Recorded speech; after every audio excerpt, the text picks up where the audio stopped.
Hello, আসসালামু আলাইকুম viewers, সবাই কেমন আছেন? আমি একটা সাইট ভিজিটে আসছি, সেটা হচ্ছে ঢালাইয়ের পরে আসছি দেখতে। এখানে মিস্ত্রি অনেক প্রবলেম করে ফেলছে ঢালাইয়ে। এখানে দেখেন বিমটা, আসলে বিমটা ঢালাই করতে এগুলো কী করে ফেলছে, হানিকাম হয়ে গেছে। এই যে এখানে আরেকটা মেন প্রবলেম হচ্ছে সিঁড়ির যে ধাপগুলো আছে, আপনারা দেখেন এই যে ধাপগুলোর কী অবস্থা করছে, ভাইব্রেটর করেনি ঠিক মতো। এই যে এখানেও ভাইব্রেটের কারণে হানিকম হয়ে গেছে। এই যে একবারে অবস্থা খারাপ, সেম এইখানেও, মানে সব ধাপগুলোর অবস্থা এমন একটা করছে। এখানে অবশ্যই মিস্ত্রিদের গাফিলতির কারণে এগুলো হয়েছে।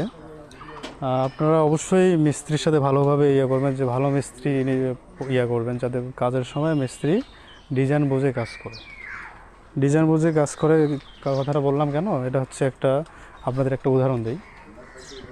সেটা হচ্ছে ডিজাইনে কিন্তু দেওয়া আছে হচ্ছে এই যে বিমের নিচ থেকে ছাদের টপ পর্যন্ত হচ্ছে 15 ইঞ্চি ডিজাইনে দেওয়া আছে।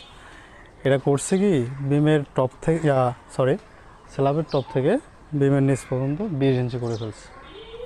আসলে ওরা ডিজাইন বুঝছে কি না আমি জানি না। এরা করছে হচ্ছে আপনার যেখানে থাকার কথা 15 ইঞ্চি স্ল্যাব সহ, সেখানে ওরা করছে 20 ইঞ্চি। আসলে এখানে যে 5 ইঞ্চি হলো, 5 ইঞ্চি তো ঢালাইটা বেশি হলো।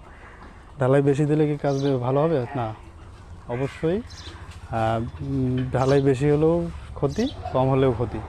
যে ডিজাইন অনুযায়ী যে মাপটা থাকে, অবশ্যই সেই মাপে কাজ করতে হবে। মিস্ত্রি এগুলো কাজ করেনি। অবশ্যই আপনারা কাজের সময় মিস্ত্রি ভালো দেখে কাজ পরিচালনা করবেন।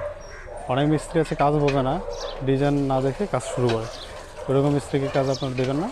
আর অবশ্যই আপনারা যারা বাড়ির প্ল্যান ও ডিজাইন করবেন, আমার সঙ্গে যোগাযোগ করবেন।